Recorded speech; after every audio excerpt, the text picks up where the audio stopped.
porque ele chega para jogar no setor de ataque em uma fase muito complicada desse departamento ofensivo do São Paulo, né? São Paulo hoje tem o quarto pior ataque do campeonato, né? Apenas 10 gols, é o 15º em grandes chances criadas, 16º em chutes por jogo e o 18º em chutes certos, né? As estatísticas, então, do São Paulo no Campeonato Brasileiro. Pri, por óbvio, não é o Tapia que vai chegar para ser o salvador da pátria, né? A gente espera que ele consiga pontuar, consiga ajudar o São Paulo a ter melhores resultados, mas não é possível colocar toda a que chega por empréstimo do, enfim, River Plate, onde ele jogou 7 jogos na última temporada. Mas queria te perguntar um pouco em relação a esses defeitos desse ataque, Pri. O jogo contra o Flamengo, né, o São Paulo faz uma formação muito defensiva, que é difícil falar do ataque, mas o André foi muito questionado pelo jogo que ele fez, né, não conseguiu ali dar uma base pro enfim, São Paulo conseguir armar as poucas chances que teve. Aí o Crespo coloca o Ferreirinha, mas quando ele olha para o banco para centroavante, ele coloca Rian Francisco, né? E isso pode ser um indicativo de que ele enxerga o Rian forte na sucessão ali, na ausência do próprio André Silva. Queria um pouco do seu comentário em relação a essa força de ataque que está perdendo o São Paulo e como você acha que o Tapia pode nos ajudar nesse sentido. Eu acho que o principal, né, Gabi, é ter mais opções e cada um com as suas qualidades e seus pontos altos, né, somar ao São Paulo nessa fase. Acho que, como você falou, é muito difícil a gente analisar o ataque contra o Flamengo, né, porque ele foi nulo, ele não existiu basicamente, e me parece que foi essa a ideia mesmo, tipo assim, não viemos aqui para atacar, viemos aqui para defender. Então foi uma estratégia que, de fato, não atacou. Só que assim, eu acho que são muitos pontos, né? Primeiro, a falta de confiança gigantesca que o time do São Paulo tá por conta dessa fase, né? A gente falou aqui do nosso desespero.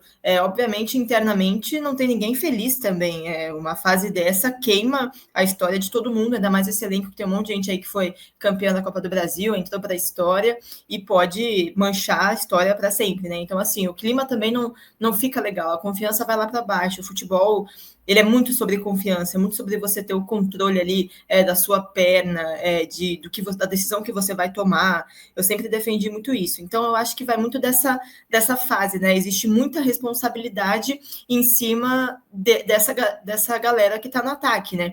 E é só pensar na defesa também. Também, nesse momento, existe muita responsabilidade em cima deles. E aí também eles não conseguem performar o melhor que eles podem, porque é uma situação difícil. Então, acho que tem isso, tem a falta de confiança, tem a situação mesmo que o São Paulo se colocou, né? Hoje a referência do ataque é o André Silva. E para mim, o André Silva é um bom jogador para você compor elenco, não para você depender completamente dele, né?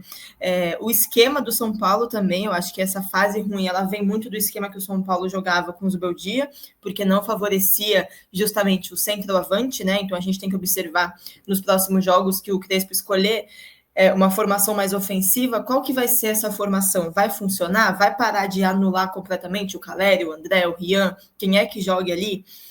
Então, acho que são esses fatores, assim. E, cara, me surpreende, né? Porque aí o São Paulo, por exemplo, eu não sei o que fez o São Paulo tomar essa decisão, mas aí para um jogo importante como o de amanhã, o São Paulo escolhe colocar 2 jogadores do ataque para o sub-20 de volta, né? Que é o Luca e o Henrique Carmo. Eu não entendi muito bem a decisão. Deve ter um motivo, eu não sou de ficar batendo sem entender, mas eu não entendi muito bem para esse momento ainda, né? Antes de alguém de fato falar para a gente por que eles desceram. Mas o Luca, principalmente, é uma opção de velocidade para o São Paulo. Então, acho que é isso. E ao mesmo tempo, a gente fala, né, do Luca, do Henrique Carmo, do Rian, do Lucas Ferreira. Só que falta a experiência também, né? Porque essa garotada pode até pegar e resolver alguns jogos, como foi o Lucas Ferreira na Libertadores contra o Libertad, acho que foi, né? Que ele entra e faz gol e tal. Mas pegar a bola, colocar embaixo do braço e resolver uma temporada é para poucos meninos jovens, não é fácil. Então, acho que é uma mistura de muita coisa dando errado, e o que era bom ficou ruim, o que era para ser melhor piorou. Então, acho que é um conjunto de coisas. Também acho que o Tapia não chega para ser o cara que vai decidir. Porém, dito isso, eu acho que o São Paulo precisa disso, de alguém que coloca a bola embaixo do braço, que foi o que aconteceu em 2017, e fala, mano, aqui não, tem que ter alguém. Alguém lá dentro vai ter que ver essa oportunidade, porque no fim ela é boa para quem fizer, né? O Hernanes tem o maior feito dos últimos 10 anos aí com a camisa do São Paulo, em todos os jogadores que passaram por aqui. Então alguém lá dentro tem que pegar essa responsabilidade e assumir, cara. E a gente tá esperando para ver quem é que vai ser essa pessoa, né? Exatamente. Léo, a gente fala do Tapia e aí acho importante a gente lembrar as características dele. Ele não é um centroavante, como foi pontuado por muitos, ele jogou centralizado em um outro esquema na Católica, né? Já fazem aí 2 temporadas que ele não joga dessa forma. Ele é um cara que ele pode cair pela direita e pode jogar como um segundo atacante, que seria um companheiro de ataque ali para o André, para o, enfim, o Edneno, e a gente vai conhecer um pouco mais a característica ofensiva dele durante a temporada. Eu vejo ele como um cara que ele pode jogar pela ala direita também, no esquema que, enfim, jogou contra o, enfim, Flamengo no sábado, o Cédric Soares, né, que é um jogador que é um cara que não tem muita estabilidade na hora do ataque, e a gente viu também, né, a gente teve um lance bom contra o Flamengo na grande área e caiu no pé do Cédric Soares, não era para ser ele para finalizar, ele não tem essa característica. Você acha que o Tapia dá um ganho técnico para esse São Paulo?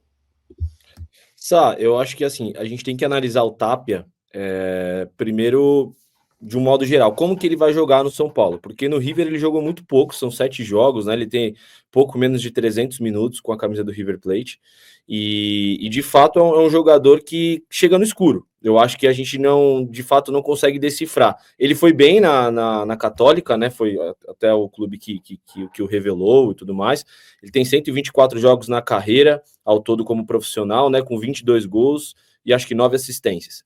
Então é um jogador ainda muito difícil da gente falar, e não é esse jogador que a Pri falou, que colocar a bola embaixo do braço vai resolver. Pode se tornar, como foi o Rigoni, em um curto espaço de tempo nos ajudou? Pode ser um cara que vai muito bem, o São Paulo vai conseguir depois comprar e vender, eu espero que sim, mas de fato não é. Eu acho que o ponto principal que eu acho que o Crespo está entendendo, e aí eu concordo nesse momento, é o seguinte: o São Paulo está numa situação muito incômoda, como a gente falou. O São Paulo está muito próximo à zona de rebaixamento. Se perder esses próximos 2 jogos, vai decretar a temporada como ficar na Série A do Campeonato Brasileiro.